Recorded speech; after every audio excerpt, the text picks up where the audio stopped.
Recording in Hello, progress. everyone. Hello, everyone. I'm so excited for today.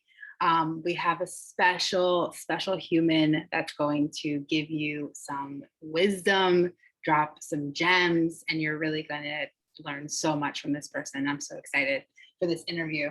My name is Veronica Kalinas, and I'm the host of Daring as Fuck. And, I'm really passionate about creating experiences that amplify truth, courage, and vulnerability. And today I have my beloved Aren Bahia.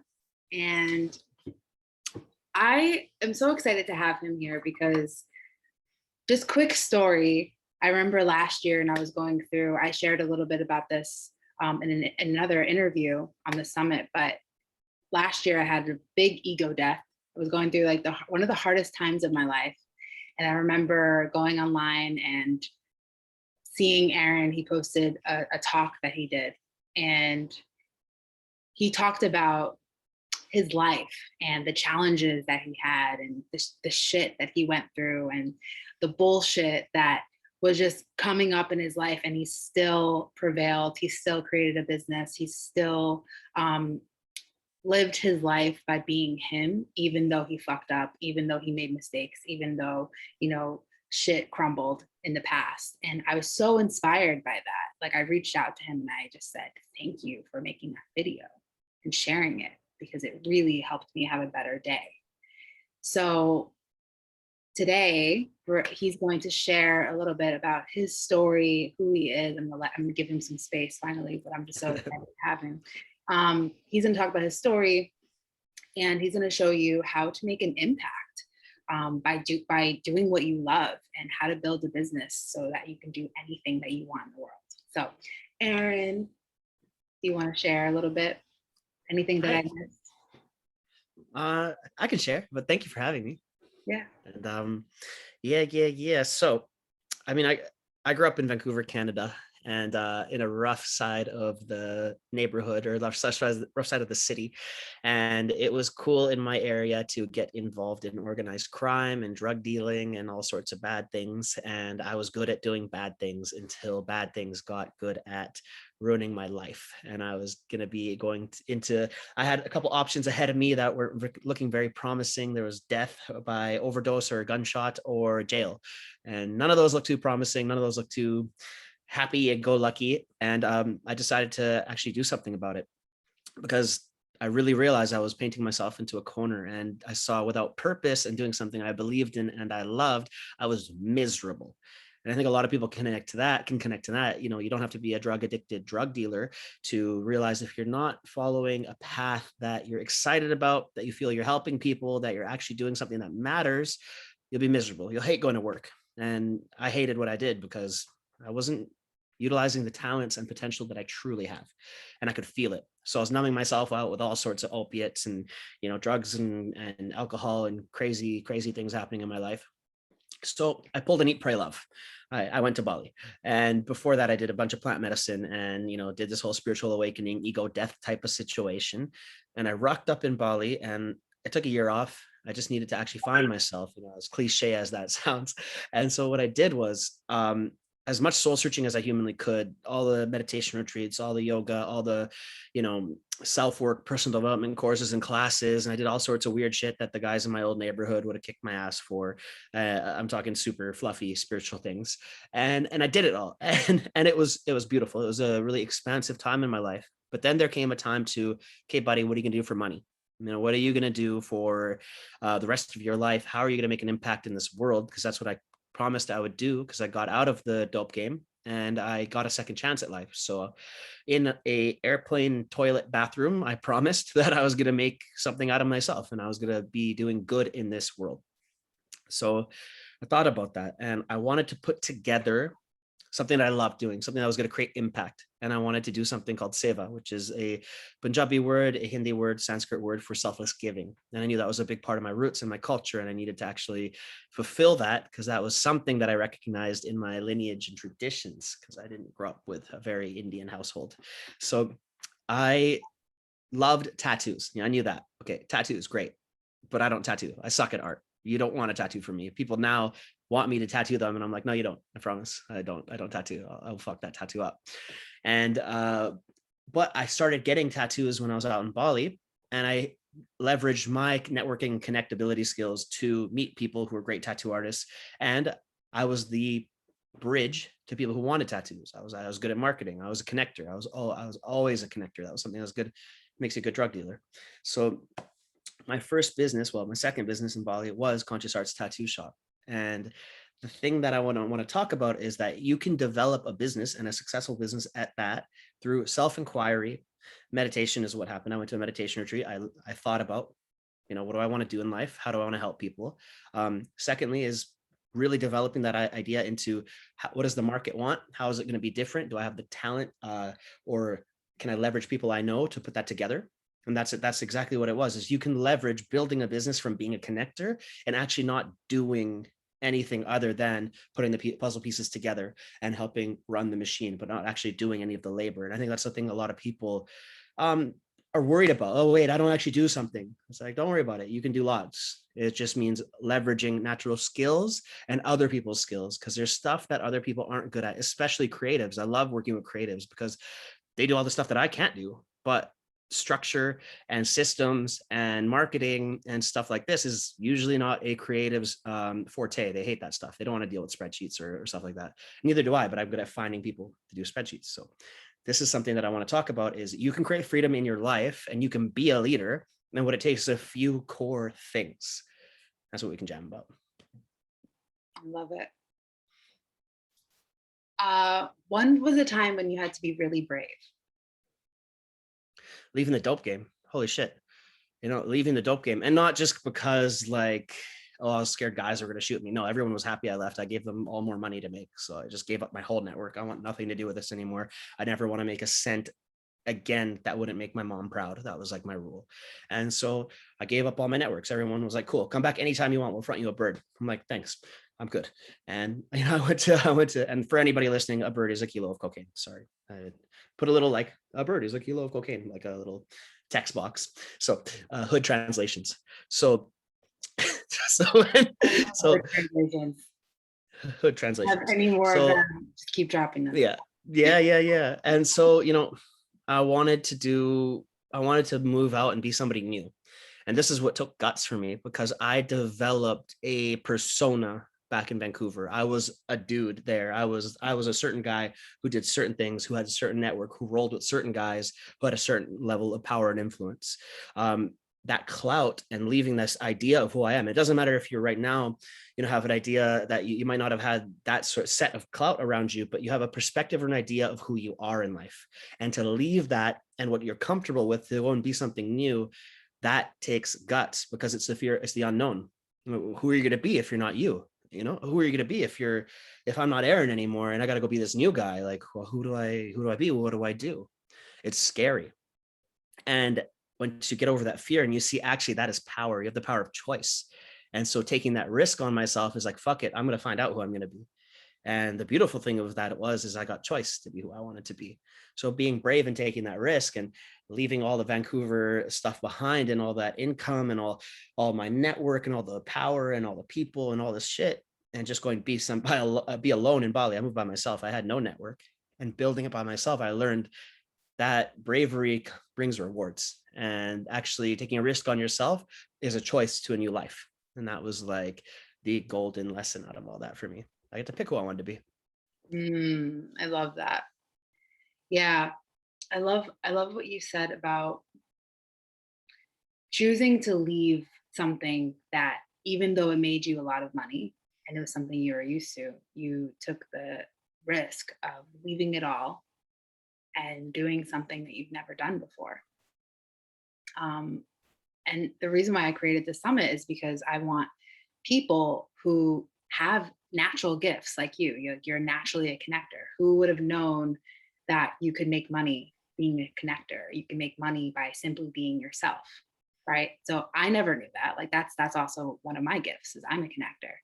And like I wanted to be really good at art or singing, and I didn't have those gifts that I thought were gifts, right? And then when I started like really realizing, okay, what's my mission, what's my purpose, and my purpose is connection. And I got to, allowing myself to step into that, is how I built my life and created my life. So I really love that. Like like you went through all the bullshit to get, like, okay, this is something I could monetize from. This is something that I could create from and still make an impact and still make money. And something I want to ask you about is you have like 4 different businesses, right? 3 or 4. Yeah, yeah, Yeah. yeah, yeah. I got 4 right now. Yeah. How do you manage all of them? Like how do you create all those different businesses while still staying true to yourself? How do you Mm. maintain like being this connector, being this person who gives, and how do you make an impact while creating all these different businesses? What's the secret? Yeah, I mean, the secret is only do shit you want to do. I don't do anything that I don't want to be a part of. And I made that promise to myself, is I'm never going to work for anybody else. That's why I got so inked out all over my head and side of my head and hands and all that. I mean, back in Vancouver when I was a dope boy, my tattoos came from my shirt. You couldn't see it if I had a t-shirt and jeans on. You couldn't tell I had any tattoos because I wanted to be kind of low key, even though I still looked like a drug dealer. The shirt I was wearing was probably Louis Vuitton, so it wasn't like I was hiding well. I was still pretty tacky. But I mean, I when I came out here, I was like, I can get inked up to the gills because I'll never work for anyone else again, because I'm always going to choose to do what I want to do, and I'm going to do things I believe in. I'll be my own boss, and that was like my promise to myself. That's why it was okay to get this tattooed, like a symbol to society of like, I'm gonna do what I want to do. But launching businesses that I believe in is super important. I don't want to do anything that doesn't make my heart sing. So every business that I've launched in the last 4 years, well, 5 businesses in 5 years is what I launched. I kept 4 of them. The one I let go was a bed and breakfast, my first business. I came out here and started up. And when I first came to Bali to have some sort of income stream while I found myself, I was an Airbnb superhost, by the way, Villa Sayang. You can see us on Airbnb, rated one of the top Airbnbs in Ubud. It's not happening anymore because I was like, I don't give a fuck about beds or breakfasts. Like somebody comes in and they're like, sir, there's a gecko in my room. And I'm like, bitch, you're in Bali. What are you fucking talking about? Like, At so it least wasn't, you're a super host. yeah, I was still a super host though. Yeah, So it all go worked out. for that title. Yeah. So after that, I started launching businesses I cared about, things that weren't exactly work for me. Tattoo shops, with restaurants and yoga studios, online personal development business, coaching practice. It's all things that are helping people, doing things I love, things I naturally do that I would do for free, and that's what thing is of how to continuously run all these things at once. It's your mission, it's your purpose, and that will keep you going on those rainy days. That'll keep you going on the days where you're like, oh, I don't want to do it. I mean, how many times do people call in sick for work because they just don't want to do it? So they call in sick because they're just like, fuck this job, I hate it, I don't want to do it. Whereas if it's something you love doing, if you're not feeling that good, you'll be like, oh wait, but I love this thing, I'll maybe suck it up and get it done. So that was a huge difference for me. And the other question that you had asked and touched on, that was, how do I manage it all? 4 businesses is a lot to run, and it takes training to be very productive. And I was always a hyper functioning human being. Even in the drug game, I was a master networker and always managing many things at once, and I thought I was a great multitasker. And so my nickname was Octopus, because I'm very lanky. So in kickboxing, you get hit with weird kicks and elbows and be like, the fuck did you just hit me with, a tentacle? You don't want to get kicked by Aren Yeah, no. at all. And so that was my jam, whatcha. I thought multitasking was what I was good at, but that's a lie. Actually, multitasking isn't a thing that you really want to be doing. You actually want to be picking up a task, being fully present with it, and then putting it down when you finish it and move on to the next one. And that's how our brains actually work. And so actually dropping deeper into a lot of meditation retreats and learning deeper meditation, I was able to get better at managing multiple tasks. And structure and organization is something that I've dive deep into studying, because actually that's how you're going to be able to manage many things at once. Yeah. So to answer both Yeah. questions. I love what you said about multitasking, because I thought that was like an asset of mine, or so I would put that on resumes when I applied to jobs. And I thought being a perfectionist and being a multitasker was something to be celebrated for. And I love that you said that, because it's like, it's not the multitasking that got you where you are. It's your willingness to create what you wanted and be able to create opportunities for other people to help you, because Yeah. all your businesses, although they're different, they all make an impact somehow.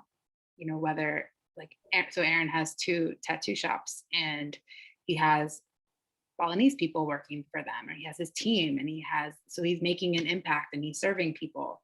So I really, and I what I love about you is that you're really committed to making an impact, and you're really Yeah. committed to um, you know, your practice and being an epic human.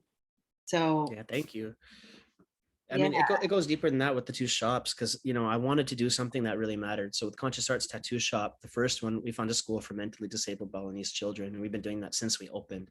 And that was an important thing was, hey, how can I do something that's actually going to impact more than just the business and more than just my staff? Because the staff is like my family. I love those guys, but also I want to make sure that we're doing something that has a mission to create a bond between charity and tattoo culture. That was my why behind that. It was like, I bet you no one's doing that. And I believe in that. That feels good. That's a great avenue for a business. So I don't tattoo. I never launched a tattoo shop. I never really owned a legitimate brick and mortar business before the bed and breakfast. But I saw right there that I can help people. I have a good idea. I can do it different than everybody else is doing it. And I know people. Perfect. Okay, I can do this. I can make this business happen. That was it.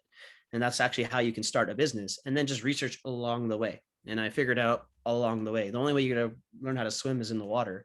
So I just jumped in the pool and started doing it. Mm, And that is something that really really was a test to see how capable I was. And I was pleased with, I took another risk on myself. And when you bet on yourself, you got to work damn hard to make sure that you know, you win on that bet. yeah, Yeah. definitely. When was a time when you had to be vulnerable or authentic as a leader? Mm. Oh Like yeah. vulnerable in your business, vulnerable, you know, Mm. with your team. Yeah. I'd say a lot of times with Yogi Lab, with our personal development online business, you know, we have a really tight team. The boys, you know them, and you know, we work really closely together. And there's a high level of conflict as well. Like we're always around each other. We're all like full of testosterone, and you know, we're always like, you know, we have conflict between us. And what I've learned wasn't it's not how you resolve things back in the drug game. It's not like, you know, a match of who's more dangerous or who's more rah scary and all this bullshit. It was actually who can be the realist and who you get respect out of here in our group of who can actually be the realist, who can be the most vulnerable. And you know what, today I dealt with the exact same thing where, you know, I felt AJ, you know, my old housemate, and you know, he's the acting CEO of Yogi Lab right now. We take turns, and he sent me some information in a way that was inefficient. And I called him on it. I fucking hate voice notes. Don't give me logistic details in voice notes. And then I sent him right back something that I just forwarded from my VA, like, hey, can you proofread this? But I didn't proofread it. You know what? I did. I was lazy. I was busy. I was multitasking. And I just sent him something that I assumed was going to be okay. And then he chewed me out for that. He's like, yo, like, why are you sending me stuff that's like half baked? Like you're half assing shit. And then you're coming down on me for that. And I got angry. How fucking dare you call me out? You know, how dare you fucking call me out on something like that? I'm coming into the office. I was at home. I'm coming into the office here to, and I stopped. And then I looked at what I sent him and I realized I was completely 100% in the wrong. So like, so I just sat back, understood. Fucking, oh fuck, I had to eat it. And then I came in and I was upset. I was still angry. And he goes, what's up with you? And I'm like, I'm mad at myself because I actually, like, you know what, I fucked up there and I sent you something that I should have, and you were right. You know what? I was being lazy and I didn't fully proofread what I sent to you, and that's my fault. And he just looked at me, pounded it, and then we, you know, we were good. Completely. I felt way better after that. And that took being vulnerable and actually like owning what I did, holding myself accountable and being like, you know what? If I'm just going to be passive aggressive like I might have in the past, and or found some way to turn this around on him, or how I can make him more wrong than me, you know, some bullshit like that, I would actually feel worse about the situation in the long run and the short term, and it would just be a prolonged thing. But actually that found it. Nice one. Both Mm, of us felt closer. Both of us felt good. It was a bridge for connection. And vulnerability is a superpower in those ways because people see the real you and then they love the real you a lot better than who's right, who's more right. That's bullshit. yeah. Yeah, and this goes for anybody who's watching and you're unsure how to like be yourself. Be if you were to show your real self at your corporate job or the thing that you've been doing for a long time that you don't really feel so passionate about anymore, like are you still like you're wondering what's the next step? Vulnerability is what will take you to your next step. Like vulnerability, being vulnerable as a leader, being yourself, people will gravitate towards you more. People can feel you Yeah. more. Absolutely. People want to follow people. This is a social media tip for business and branding as well as people want to follow people, not a brand. That's why, Richard Branson has more followers than Virgin Atlantic. That's why Veronica has more followers than Vulnerable as Fuck.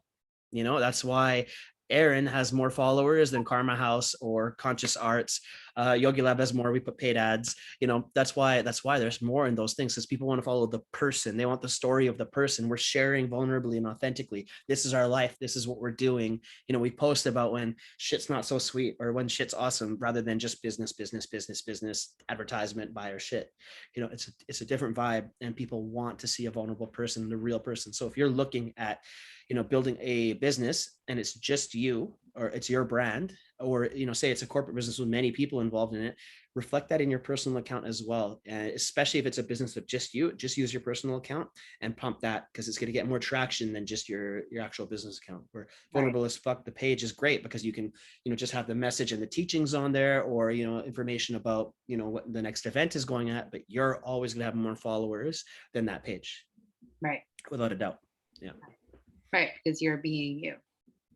And Yeah. even like I struggle, I'm still struggling with this when it comes to sharing, who I am, because I mean, I've come a long way, but like I've done so much training or so many trainings and so many like weird, intense, like hippy dippy things that I don't share a lot with my audience. Or I'm working, I do now, but in the past I was still taking corporate and putting it into my business and operating from this like facade because I thought that people would take me more seriously if I was like, oh, I'm a leader and I'm professional. Like that's what I thought people wanted to hear from me. And people wouldn't take me seriously if I talked about tantra and sexuality and me Yeah. Yeah. me staying in a tantric temple for 7 days and going to see intuitive healers. Like I didn't know that people wanted to hear that from me. So it really, Absolutely. yeah, yeah. So like that is the thing that people want to see from you and want to hear from you. Yeah. Talk and Totally. yeah. So People want to be seeing someone. I say ridiculous shit on my Instagram, that. And it's people want to see that you're real and that you're not afraid to say things and you're not going to be by the books, and that you give them permission to be silly too, or be vulnerable, or be weird. It's important. People want to have permission to also go through their emotions as well, and see that people that they look up to or admire or are in the public sphere are also doing it too. And that's the realist. It can't be all fake in a facade, because that everyone can feel that. That's not cool. yeah, yeah. Do you have any tips for anybody watching on how they can make an impact or how they could design a life that they love? Absolutely. I have actually the webinar that I'm gonna give away for free for this is a like comprehensive 90-minute course or webinar. It's action packed. It's super, super like condensed. You'll learn a lot in it. Everyone who's watching, you're gonna learn a lot in it. It's gonna show you how to start to finish, plan something, and take the first step and launch and execute literally anything you want in terms of a business, say a book launch, say a new endeavor, say a self practice or a goal in your self practice. So it's a plan from start to finish, and how to actually plan extremely efficiently. It's hyper practical, and a lot of people got really crazy results out of it because they started launching their businesses just based on this formula. Do this, do this, do this, find out what you know, take that information, do this, do this, do this. I'm a very practical person in those regards, but also I talk about a lot about what's in your heart, and that's super important. Is are you going to do something that actually matters to you? And like I mentioned before, if your heart's not into it, you're not going to get out of bed on Monday morning. You're like, fuck all this, I'm tired, I want to sleep. But if you're like, wait, I'm going to make an impact, okay, I'll go when it's raining outside. I drive to go visit the kids at the orphanage when it's raining outside because I want to go see the kids. Yeah, I love those kids. I've seen them grow up, and so that's important to actually have a why that's worth it enough for you to actually get out of bed and go do it. So the first step I always tell people, if you want to make a conscious business, find a why that you want to champion that you actually give a shit about. So something that you go there, you feel it, and it's a full body yes. And that's what I did when I went to that special needs school. It was a full body yes. Or when I went to Bali Children's Project and we were going to do the Happy Mattress Summit, the first one, not the second one. I got engaged with that, and I was like, yo, this is something I need to support. I'm in these houses that I could never sleep there. I'm too bougie. These people, that's their life. Is okay. I can find a way to impact and make their lives a little bit better. So finding something that you're useful in, that you can make an impact, that you want to be associated with, that's a great foundation to start. And then you can pool around that to how to build a business around championing a cause, and give a portion of your proceeds to that cause. And when you think about it, if you had a choice of two businesses, and say they're both selling this, whatever the hell this is, my headphones. One sells the headphones, one sells the headphones $5 more, but they give a portion of the proceeds, to help feed kids. You'd be like, I'll pay the $5 more and feed the kids. Like, most people would do that, especially if it's a high ticket $200 purchase. Yeah, you're happy to spend $5 extra to go do that thing. It's usually that way if it's a one or another. People will do that. So people want to find a way to give. They're just too lazy to actually do it themselves. That's a sad truth, but it's true. So if you be the conduit and the actual vehicle for people to give and to be compassionate, perfect. That's gonna work. Yeah. I love that. Yeah, and I love that you really create experiences that amplify structure and practical tools and heart and impact giving. So Yeah. My webinar should have been called Practical as Fuck. practical as fuck. I mean, not over, there's still time. Yeah. But like in comma, practical as fuck. Yeah, perfect. Well, before we wrap up, do you have any last words of wisdom? Anything you want to share for our listeners? Yeah, absolutely. Who are daring? Take risks. Hell yeah, take risks. It's super important. It was the best thing I ever did, was take a risk on my own personal development. Really, I took a risk on myself and it paid off massively. And I got to compel everybody to do that, because I would have been in a horrible place before. Or even if I, kind of figured it out back at home and got out of the dope game, I would have been stuck in monotony. And a lot of us have real gifts to give to the world. And if we just stay making other people rich, you're going to suffocate them, and then you'll lose fire for them. You'll forget about them. And that huge good that you could have done, as well as the happiness and pride that you would have had from fulfilling your dreams, it'll never happen. So take the risk, YOLO, really go and do it. And that's what the webinar is all about. It's really, how do you find out what you want, getting clarity, then moving towards how are you going to execute that and getting clear on how to execute it. And then it's actually sourcing who to know, how to know it, who to know, what to do. It's the practical of the what and the whys. And then it's creating a timeline, and it's actually super practical on creating your timeline. And then it's getting yourself going to the first step. The webinar has breath work involved in it. There's little breakers. It's highly energized. And then after, there's support. If you want to, you can come do one-on-one coaching with me, and I can coach you how to actually execute and give you guidance on business launch, branding, and all the stuff that I love to do. But those are my whys that I love to do. And taking the risk on myself, never would have started this. And the one thing that I could absolutely quote, and I'm going to quote our buddy who introduced us, Eric Joseph, many, many years ago, when I was thinking about opening Conscious Arts Tattoo Shop, and he wanted me to go to Vipassana in Burma with him. And it's my first Vipassana. And I'm like, bro, I'm about to open this business. I just got the lease. Like, I can't just leave to Burma right now for 2 weeks. Like, I just got the lease on this business. We got to paint. It's not a good time for me. And he looked at me and he goes, bro, the universe will never punish you for working on yourself. I was like, you son of a bitch, I'm in. You're right. I'm in.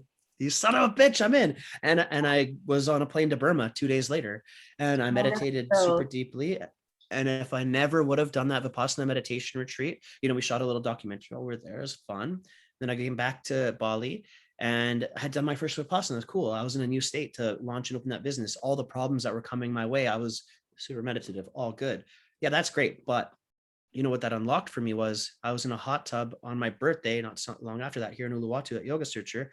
And I saw this guy meditating, by the fire. and he looked like a fucking statue. I couldn't believe this dude meditating. I was like, whoa, like I could feel his aura coming off of him. He was a magical person. We looked at each other and we were both just like, sup, like, we got to be friends. There's something there between us. Like, you know, that feeling when you meet somebody and you just connect, there's something there.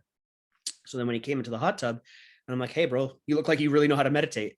He's like, oh, yeah, I'm opening up a meditation retreat center. I'm like, oh, cool. I'm opening up a business called Karma House. Like, that's great. You're opening up a retreat center. I thought it was gonna be some shitty little place that like I just came out of, you know, in Burma. So like a meditation center are usually pretty like not baller. You know, they're like low key, you know, Like not huts. cool.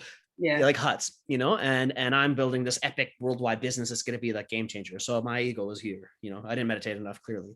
And I connected with him by saying, I just did my first Vipassana. He's like, that's amazing. I teach Vipassana. I'm like, no shit.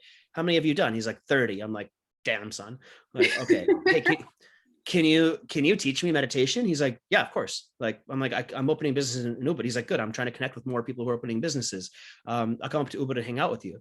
So he came into my room, came up to visit me in Ubud, and we became super close friends. And that's Meditation Dave that I met through Vipassana, I because never I did heard. a Vipassana. Yeah. So Yeah. because we were able to connect on something because it opened up, because I went and, you know, took a risk on my growth, and I took a risk on myself to do something that had a huge chain of events.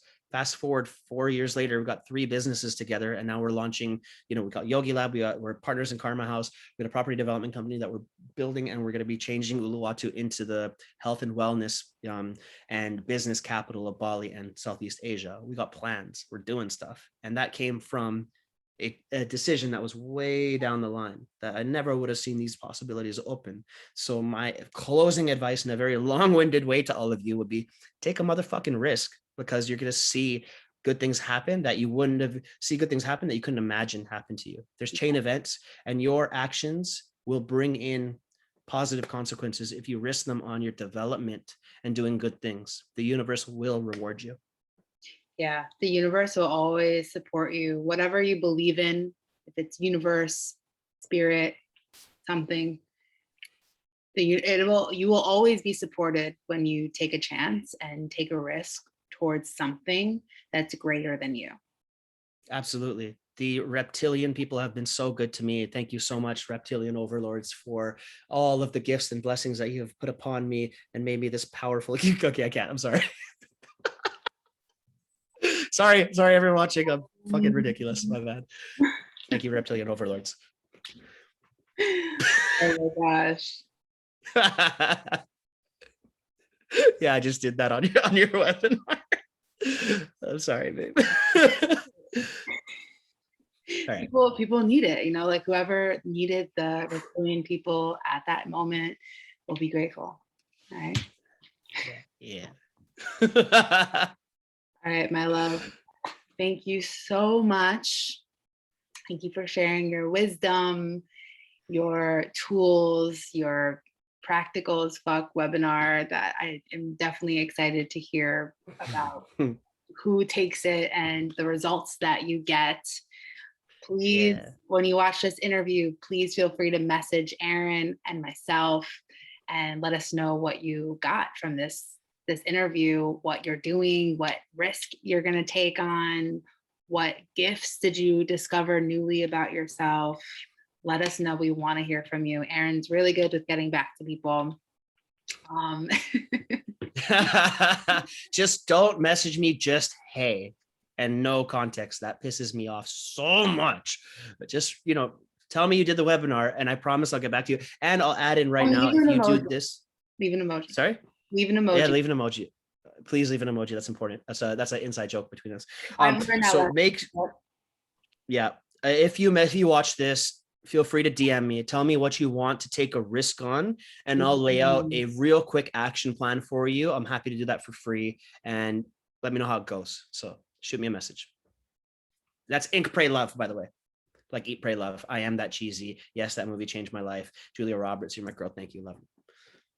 I watched Eat, Pray, Love before I went to Bali. So never know. Big deal. It's a big deal.